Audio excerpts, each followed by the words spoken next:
ఇక చూస్తే కానీ ఎలక్షన్స్ సమీపిస్తున్న తరంలో ఒక్కొక్కరు ఒక్కో విధంగా చెలరేగిపోతున్నారు. ఇది తెలీదు ఇదంతా ఎటువైపు దారితీస్తుందని.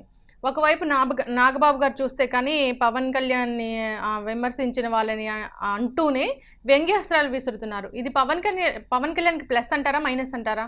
అంటే మీరు అన్నాక నేను చూశాను నాగబాబు పెట్టిన పోస్టులు అవి ఒక 5-6 నేను చూశాను. అవన్నీ స్కిట్స్ ఉన్నాయి, 2-3 రకాలు ఉన్నాయి. అవి ఒకటేమో వ్యాఖ్యానాలు, రెండోదేమో స్కిట్స్, మూడోదేమో అప్పుడప్పుడు వాళ్ళ బ్లండర్స్ దొరికినప్పుడు ఆ బ్లండర్స్ని క్యాచ్ చేసి పెట్టినటువంటి ఒక పద్ధతి.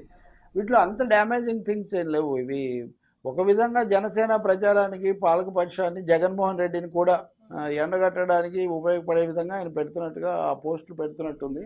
కానీ జాగ్రత్త తీసుకోవాలి. అవి వివాదాస్పదం అయితే ఏ చిన్న పొరపాటు దొరికినా దాన్ని ఆధారం చేసుకొని వ్యతిరేక శక్తులు కూడా మళ్ళీ దాడి చేసే అవకాశం ఉంటుంది. వాళ్ళు కూడా ఇటువంటివి చేసే అంటే చర్చ మొత్తం కొంచెం దాని స్థాయి తగ్గిపోతుంది.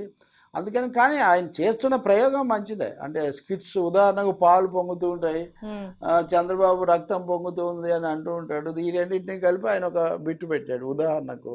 అలాగే ప్రతిపక్షం ప్రభుత్వ పక్షం అని ఇద్దరు కట్టలు పేపర్లు రాస్తుంటారు. ఒక పేపర్ కోసం చించేస్తారు, రాష్ట్రాన్ని ముక్కలు చేస్తున్నారు, రాష్ట్రానికి మేలు జరగట్లేదని ఒక భావన వచ్చింది. ఇట్లాంటివి అలాగే లోకేష్ మాట్లాడేటప్పుడు దొరికిన తప్పులు ఇలాంటివన్నీ కూడా చేస్తున్నారు.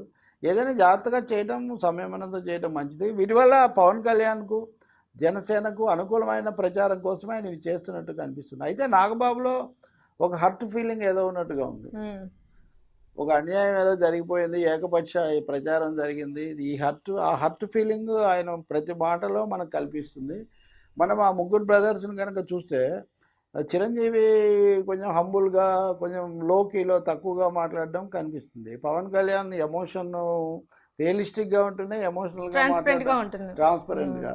వేరే నాగబాబు వచ్చేసరికి మిక్స్డ్గా వాళ్ళందరిలో ఎక్కువగా మీడియా సేవగా ఎక్కువ మీడియాలోనే ఆయన ఉంటూ ఉంటారు కాబట్టి ఆయనకు ఒపీనియన్స్ బలమైన స్పష్టమైన ఒపీనియన్స్ ఉన్నాయి. నటుడుగా కూడా ఆయనకు తగుపాటి ఇది ఉంది. 1-2 సినిమాల్లో ఆయన బాగా హ్యాపీ అదేది హ్యాండ్సప్లో హాస్యాన్ని పోషించారు. ఉదాహరణకు హ్యాండ్సప్లో పక్కా చాలా కామెడీ పాత్ర అది. ఇంకో సినిమాలో కూడా ఆయన రెండో పెళ్లి చేసుకునే అమ్మాయితో సినిమా పేరు నాకు గుర్తులేదు, అది కూడా కామెడీ ప్రధానమైంది. సో ఆయన కామెడీ యాంగిల్ ఒకటి ఉంది. రెండోది తమ కుటుంబాన్ని తమ మీద ఎవరైనా చేస్తే విరుచుకుపడాలని ఒకప్పుడు ఎండమూరి వీరేంద్రనాథ్కు సంబంధించి ఆయన మాట్లాడింది ఎలా సంచలనమైందో ఆయన మాట్లాడింది అప్పుడు పూర్తి జస్టిఫైడ్. తర్వాత నేను ఎండమూరి వీరేంద్రనాథ్ని కూడా దాని మీద కొంచెం ఇంటర్వ్యూలో ఒకసారి క్రాస్ చేశాను. ఆయన దగ్గర పెద్ద సమాధానం తప్పకుండా ప్రశ్నించాలి. ఇన్ ద సెన్స్ మన ఫ్యామిలీలో వాళ్ళు మనల్ని అంటేనే మనం ప్రశ్నిస్తూ ఉన్నప్పుడు బయట వ్యక్తులు రాజకీయ పరంగా దూషించినా లేదంటే ఆత్మాభిమానం కోల్పోయేలాగా దూషించినా ఖచ్చితంగా మనం ప్రశ్నించాలి, అది తప్పులేదు. కానీ ఇది ఎటువైపు దారితీస్తుందని భయంగా ఉంది అంటున్నారు. అంటే ఎవరికి భయం అంటే ఒకటి అందరూ సంయమనం పాటించాలండి. ఎవరు రాజకీయంగా మాట్లాడవచ్చు, అలాగే తమకు అన్యాయం జరిగింది అన్నప్పుడు దానికి సమాధానం చెప్పొచ్చు. కానీ అది ఒక విధమైన చులకన భావానికి అవహేళనకు దారి తీయకుండా ఉండాలి. బాలకృష్ణ నాగబాబు సంవాదం జరిగినప్పుడు అది కొంత చర్చ అయింది. అప్పుడు నేను చెప్పాను అసలు పవన్ కళ్యాణ్ ఎవరో నాకు తెలియదు అని బాలకృష్ణ అన్నప్పుడు దాని మీద బాలకృష్ణ ఎవరో నాకు తెలియదు అని అనడానికి అవకాశం ఉంది కదా. పవన్ కళ్యాణ్ ఇలా అంటున్నారు కదా అంటే నో కామెంట్ అనవచ్చు. ఆయనేమో ఎవరెవరో మాట్లాడింది కాదు, మేమే ఇక్కడ హీరోస్ అని ఏదో ఇట్లాంటి కామెంట్ ఏదో ఆయన చేశారు. చేసిన దానికి స్పందనగా నాకు బాలకృష్ణ తెలియదు అన్నాడు. ఆ తర్వాత ఆ పాతాళ భైరవి నాటి బాలకృష్ణ బొమ్మ తీసుకొని వచ్చి బాలకృష్ణ నాకు తెలుసు అని ఇదేదో చెప్పారు. ఇదంతా ఏదో చమత్కారం చేయడానికి ఆయన ప్రయత్నించారు. Anyway it is right. Nandamuri Balakrishna ఆయనేమో అవమానించింది ఏం లేదు ఆ కామెంట్స్లో. భరించలేకపోతే అట్లా ఇప్పుడు మనం ఒకటి అనేటప్పుడు మనల్ని ఒకటి అంటారు. నేను ఇప్పుడు ఇంటర్వ్యూ ఇచ్చి వ్యాఖ్యానాలు చేశానంటే ఎవరైనా మళ్ళీ నా మీద వ్యాఖ్యానం చేయొచ్చు కదా. కానీ ఒకటైతే ఉంది, జనసేనకు హాని జరగటం అంటే కొంతమంది అది క్లిక్స్ బాగా వస్తాయనో లేకపోతే ఎక్కువ వీరోచితంగా మాట్లాడితే గొప్పగా ఉంటుందనో అప్పుడప్పుడు శృతి మించి మాట్లాడుతున్న సందర్భాలు మటుకు ఉన్నాయి. నేను వద్దని చెప్తున్నాను అని పవన్ కళ్యాణ్ కూడా అంటూ ఉంటారు. కానీ అలాంటి క్యారెక్టర్ ఒక 2-3 వ్యక్తులు కూడా ఉన్నారు. వాళ్ళ అధికార ప్రతినిధులో కాదో మనకు అంతగా అర్థం కాదు. కానీ వాళ్ళు ఎదుటి వాళ్ళని తిట్టేయడం వల్ల ఉపయోగం లేదు. మిమ్మల్ని తిట్టిన వాళ్ళని మీరు కూడా తిడితే ఇద్దరు సమానం అయిపోతున్నారు కదా. ఎవరైనా కానీ తిట్టుకోవడం వల్ల లేకపోతే బూతులకు పాల్పడడం వల్ల సాధించేది లేదన్న వాస్తవాన్ని అందరూ తెలుసుకోవాలి. అది జన సైనికులకు కూడా వర్తిస్తుంది. ఆ ధోరణి పవన్ కళ్యాణ్ దగ్గర లేదు. ఆయన వీళ్ళ అశేషమైన అభిమానులకు కూడా చెప్పాల్సి ఆయన ఉంటుంది. తెలియదు తెలీదు అన్న వాళ్ళని నాకు తెలుసు అన్న సందర్భాలు కూడా ఉన్నాయి. అది కూడా ఉంది. కొన్నిసార్లు ఆ తర్వాత వాళ్ళను బుజ్జగించడం అది ఇది కూడా జరుగుతుంటుంది. అందుకని సమాధానాలు ఇవ్వడము, పార్టీ తరఫున మాట్లాడడం అనేది వ్యవస్థీకృతం చేయాల్సిన అవసరం ఉంది. ఏది అధికార సమాధానం, ఏది అనధికారం. రెండవది, అనధికారికంగా అయినా ముద్ర వేసుకున్న వాళ్ళు నిగ్రహంగా పాటించాల్సిన అవసరం ఉంది. ఎందుకంటే తమ ప్రతి మాట, తమ ప్రతి చర్య తమ పార్టీ మీద ప్రభావం చూపిస్తుందని. అది నాగబాబుకి ఇంకా ఎక్కువ వర్తిస్తుంది. ఎందుకంటే నాగబాబు ప్రత్యక్షంగా ఆయనకు సోదరుడు కాబట్టి ఆయనతో చెప్పించాడు, లేదా ఆయన ఇలా అన్నాడు అనే అవకాశం ఉంటుంది. అందుకనే ఎక్కువగా ఉంటుంది. పైగా ధారాళంగా మాట్లాడతారు కదా, జబర్దస్త్ స్కిల్స్ అన్నీ తెలిసిన మనిషి కాబట్టి అందువల్ల ఆయన కూడా ఆ జాగ్రత్త తీసుకోవాల్సింది. బట్ ఆ స్కిట్స్, ఆ పద్ధతి చాలా మంచిదే. బహుశా ఎన్నికలప్పటికి ఇంకా పెరుగుతుంది, ఇతర పార్టీలు కూడా చేస్తాయి. మీరు చూస్తే వైసీపీ సోషల్ మీడియాలో వెరీ యాక్టివ్. చాలా కథనాలు వాళ్ళు పెడుతూ ఉంటారు. మనం వెనకబడ్డామని తెలుగుదేశం వాళ్ళు తర్వాత సోషల్ మీడియా వింగ్ లోకేష్ ప్రత్యక్ష లేదా పరోక్ష ప్రోత్సాహంతో దాన్ని వాళ్ళు పెట్టారు. మరీ ముందుకు రాలేకపోయారు.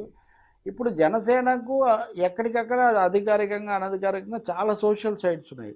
కానీ ఎప్పుడైతే నాగబాబు పెట్టాడో, ఎందుకు దాని గురించి ఎక్కువ చర్చ వస్తుందంటే because he happens to be the elder brother of Pavan Kalyan. So దానివల్ల ఆయనకు జవాబు చెప్పాల్సిన బాధ్యతే కాకుండా జవాబుదారీగా ఉండాల్సిన బాధ్యత కూడా ఉంటుంది. ఖచ్చితంగా చాలా రెస్పాన్సిబుల్ గా డీల్ చేయాల్సిన అవసరం అయితే ఉంది. సార్, ఇక ఇది బయోపిక్ల కాలం, మీరు చూస్తూనే ఉన్నారు. ఎవరి పార్టీని వాళ్ళు హైలైట్ చేసుకోవడం కోసం బయోపిక్లు తీస్తున్నారు. ఇక యాత్ర తీశారు, అంతకుముందు కథానాయకుడు వచ్చింది. సో ఇప్పుడు ఇక లక్ష్మీ ఎన్టీఆర్ అంటూ మన వర్మ తీయబోతున్నాడు. ఈయన ఏ పార్టీ కోసం తీయబోతున్నాడు? ఆయన లక్ష్మీ ఎన్టీఆర్ కదా, లక్ష్మీ పార్వతి కోసం తీస్తారు. రెండవది, వైఎస్ఆర్ పార్టీ చంద్రబాబు నాయుడు ఎన్టీఆర్ను వెన్నుపోటు పొడిచిన ఉదంతం అనే దాన్ని ఎక్కువగా హైలైట్ చేస్తూ ఉంటుంది. అందువల్ల లక్ష్మీ భారత్ కూడా ఇప్పుడు వైఎస్ఆర్ పార్టీలోనే ఉన్నారు. యాత్ర, లక్ష్మీ ఎన్టీఆర్ రెండు మనం వైఎస్ఆర్ పార్టీ ఖాతాలో వేయాల్సి ఉంటుంది. ఎన్టీఆర్ కథానాయకుడు, మహానాయకుడు. మనం పైగా తీసేది ఆ పార్టీ శాసనసభ్యుడే కదా, అందులో అన్నగారి వారసుడు, నట వారసుడు, రాజకీయ వారసుడు కాబట్టి అది తెలుగుదేశం ఖాతాలో వేయాల్సి ఉంటుంది. ఈ కోవలోది కాకపోయినా ఉద్యమ సింహం అని కేసీఆర్ మీద కూడా తీస్తున్నారు. నరేంద్ర మోడీ పాత్రగా ఉన్న సినిమాలు 4 తీస్తున్నారు. యాక్సిడెంటల్ ప్రైమ్ మినిస్టర్ అని ఆల్రెడీ మన్మోహన్ సింగ్ని తీస్తే అది పెద్దగా జయప్రదం కాలేదు. ఇది నేను అన్నాను కదా, ఒక పొలిటికలైజేషన్, మార్కెటైజేషన్ ఆఫ్ లీడర్స్ జరుగుతుంది ఇది ఎక్కువగా. యాత్ర నేను ఇంకా చూడలేదు, కానీ బాగానే నడుస్తున్నట్టుగా ఉంది. అంటే రాజశేఖర రెడ్డి లాంటి మంచి శక్తివంతమైన వ్యక్తి మమ్ముట్టి లాంటి ప్రసిద్ధ నాయకుడు వేయటం అనేది దానికి శక్తి ఇచ్చినట్టుగా ఉంది. ఆ విషయంలో నేను గతసారి మీతో అన్నట్టుగా అది సోషల్ మీడియాలో కూడా ఎక్కువ మంది ఆదరించినట్టు కనిపిస్తుంది నాకు నా వ్యాఖ్యానం. ఎన్టీఆర్ లాంటి మహా వ్యక్తి మీద ఒక విఫల చిత్రం తీయడం అన్నది ఒక అపచారం లాంటిదని. I waiting if second part will be better. కానీ నేను ఒకటి చెప్పగలను, సెకండ్ పార్ట్లో అందరూ అనుకుంటున్నట్టుగా చంద్రబాబు నాయుడు ఈ ఘటనలు ఏమి ఉండబోవట్లేదు. ఆ దర్శకుడు, నేను సాయిమాధవ్ని అడిగాను, బుర్రా సాయిమాధవ్ని ఎప్పుడు ముగిస్తారంటే ఆ విషయంలో బాగా క్లారిటీ ఉందని. మీరు మొదటి భాగం అన్నది ఆమె బసవతారకం గారు డైరీ తెరవడంతో మొదలైంది. రెండవ భాగం బసవతారకం గారు డైరీ ముగియడంతో ముగుస్తుంది. ఆమె అంత్యక్రియలు జరుగుతాయి.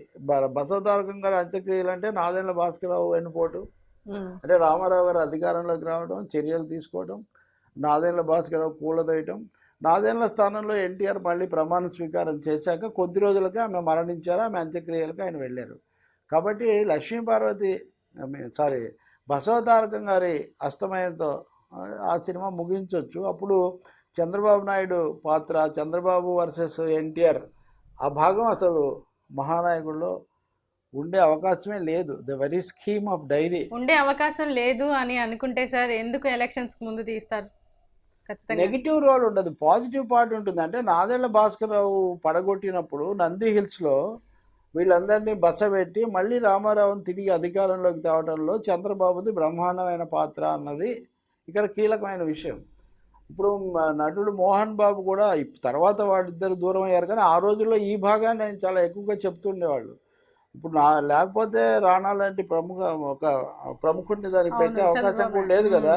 సో పాజిటివ్గా దాన్ని ఎలివేట్ చేయడం జరుగుతుంది. నంది హిల్స్లో ఆ శిబిరం నడపడంలో, వీటన్నిటిలో రామారావుని మళ్ళీ అధికారంలోకి తేవడంలో, దాంట్లో చంద్రబాబు నాయుడు పాజిటివ్ రోల్ను చాలా ఎక్కువగా చూపించడం జరుగుతుంది. తద్వారా ట్రెడిషనల్ టీడీపీ సపోర్టర్స్, ఆ మద్దతుదారులను మరింత బుజ్జగించే ఒక ప్రయత్నం కూడా ఎక్కువ జరుగుతుంది. నాకు తెలిసి బసవతారకం గారు డైరీ మూయడంతో అంతే కదా, మొదటి భాగం అక్కడ ఆసుపత్రిలో మొదలైంది, మళ్ళీ ఆసుపత్రిలో ముగుస్తుంది, ఆమెకు అంత్యక్రియలు జరుగుతాయి. మూడో భాగం ఎలాగో వాళ్ళు తీరు, మీకు ఒప్పుకుంటే మీరు తీరు. ఖచ్చితంగా రాజకీయ కోణం అయితే ఏదో ఒక విధంగా టచ్ చేస్తారని అనుకున్నాం. అంటే అనుకూలంగా Chandrababu will be presented in a good light along with NTR. Telugu Desam వ్యవస్థాపకుడు ముందు నుంచి ఈయన పాత్ర ఉందని చెప్పే ప్రయత్నం ఆయన ఎక్కువగా చేస్తారు. సార్, ఇక జనసేన విషయానికి వద్దాం. జనసేనలో ఇప్పటి వరకు విద్యావంతులు, ఐఏఎస్లు, ఐపీఎస్లు, డిఐజీలు అలాంటి వాళ్ళు ఉన్నారు. ఇక వైఎస్ఆర్సీపీ కానీ టీడీపీ కానీ చూస్తే కొంచెం రాజకీయంగా ఆరోపణలు ఎదుర్కొన్న అభ్యర్థులే ఉన్నారు. ఇక జనసేనలో ముందు ముందు ఇలాంటి అభ్యర్థులు దీంట్లో ఉండబోతారని మీరు అనుకుంటున్నారా? అంటే తప్పనిసరిగా అండి. గతసారి మీరు నన్ను అడిగారు కదా, మీరు ఎక్కువగా సపోర్ట్ చేస్తారంటే సపోర్ట్ చేయండి, నేను రిపోర్ట్ చేస్తానని చెప్పాను. జరిగినవి నేను as a journalist I'm commenting and reporting them అని. ఆ తర్వాత మీరు చూస్తే కనుక జయప్రకాష్ నారాయణ ఇంకా చాలామంది జర్నలిస్టులు కూడా చాలా అనుకూలంగా మాట్లాడినట్టుగా నాకు మీడియాలో కనిపిస్తుంది. అంటే good will for Pavan Kalyan is growing. ఆయన మంచిగా పనిచేస్తున్నాడు. ఇంత స్థిరంగా ఉంటాడు అనుకోలేదు. స్థిరంగా ఉంటాడు అంటారా అని అలాంటి వాళ్ళని అప్పుడప్పుడు అడుగుతుంటాం. ఉన్నాడు కదా 5-6 ఏళ్ళ నుంచి, ఆయన ఏం దారి తప్పింది లేదు కదా అని. పవన్ కళ్యాణ్ విమర్శించడానికి నెగిటివ్ పాయింట్స్ ఏంటి ఉన్నాయి వీళ్ళకు? నెగిటివ్ పాయింట్స్ ఏం లేవు కాబట్టే పర్సనల్ అటాక్ చేయడానికి ఒక ప్రయత్నం చేశారు. అది మన ప్రజలు తీసుకోలేదు. మన ప్రజలు ఎప్పుడు పర్సనల్ అటాక్స్ను వీళ్ళు ఆదరించరు. ఇప్పుడు లక్ష్మీపార్వతిని అంత ఇష్యూ వాళ్ళు చేశారు కానీ ప్రజలేం చేయలేదు. ప్రజలు వాళ్ళిద్దరూ వచ్చి ప్రచారం చేస్తే గెలిపించారు.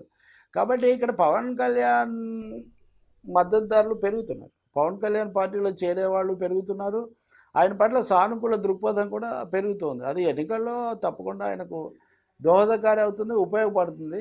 దానికి ఉద్యమాల నేపథ్యం. ఇప్పుడు ఇంకొక ముఖ్యమైన అంశం ఏమంటే, వైసీపీ టీడీపీ మమ్మల్ని కాపీ కొట్టారంటే మమ్మల్ని కాపీ కొట్టారండి. ఎందుకు కాపీ కొడుతున్నారంటే ఇద్దరు ఇంచుమించు ఒకటే, నాణ్యానికి అటు ఇటే కాబట్టి ఒకరినొకరు కాపీ కొట్టుకోవడం సులభం అవుతుంది. కానీ ఇక్కడ పవన్ కళ్యాణ్ స్టైల్ ఆఫ్ ప్రచారం, పవన్ కళ్యాణ్ సభలకు వచ్చేవాళ్ళు లేదా పవన్ కళ్యాణ్ బలపరిచే చేతులు కలిపిన కమ్యూనిస్టులు చేసే పోరాటాలు వీళ్ళు ఎవరు చేయరు. సో దట్ వే ఒక విలక్షణమైన ఒక మార్గం అంటూ ఆయనకు ఏర్పాటు చేసుకున్నారు. మూడవది, మొన్న ఇప్పుడు తోట చంద్రశేఖర్ లాంటి ఆయన ప్రధాన కార్యదర్శిగా పెట్టి మళ్ళీ గుంటూరులో అభ్యర్థిగా చెప్పారు. తెనాల్లో నాదెండ్ల మనోహర్ను అభ్యర్థిగా చెప్పారు. అంటే చంద్రశేఖర్ గత 2 సార్లు కూడా పోటీ చేసి వెళ్ళలేకపోయారు. ఈసారి మనం తప్పకుండా తీసుకుపోవాలన్నారు. అలాగే అవినీతి పరులు కొంతమంది చేరుతారని మీరు ఆందోళన పడుతున్నారు. బురదలో నుంచే పద్మం వస్తుంది, మన పార్టీలోకి వచ్చాక వాళ్ళు నీతివంతంగా ఉండేట్టుగా నేను చూస్తానని ఒక మాట కూడా చెప్పారు. అందుకని బై ఆల్ మీన్స్ ఆయన ఒక రియలిస్ట్గా మాట్లాడడానికే ప్రయత్నిస్తున్నారు. ఈ అరచేతిలో స్వర్గాలు. ఇంకొక మాట కూడా, ఇప్పుడు నేను 2000 అంటే నేను 3000 అని వీళ్ళు అంటుంటే 25 కిలోల బియ్యం కాదు 25 ఏళ్ళ జీవితం కావాలి అని. ఇది పంచ్ డైలాగే కాదు, మంచి డైలాగ్ కూడా. అంటే ఒక దీర్ఘకాల దృష్టి ఉండాలి తప్ప ఈరోజు ఏదో ఇప్పటికిప్పుడు ఇవ్వటం కాదని ఒక మాట ఆయన చెప్తున్నారు. ఇవన్నీ బహుశా మేధావులు ఇట్లాంటి వాళ్ళు చేరడానికి, ఇప్పుడు పెంటపాటి పుల్లారావు చేరారు జర్నలిస్టు, ఒక మాజీ డిఐజీ ఒక ఆయన చేరాడు, ఇంకా గతంలో పోటీ చేసిన వాళ్ళు చాలామంది చేరారు, సోషల్ జస్టిస్ కోసం పోరాడిన వాళ్ళు చేరుతున్నారు. ఇదంతా జనసేనను బలోపేతం చేస్తుందని నేను అనుకుంటున్నాను. వివిధ కమిటీలు పెట్టడం ద్వారా ఆయన కొంచెం నిర్మాణాత్మకంగా తీసుకోవడానికి ట్రై చేస్తున్నారు. చక్కటి విశ్లేషణ అందించారు సార్, ధన్యవాదాలు.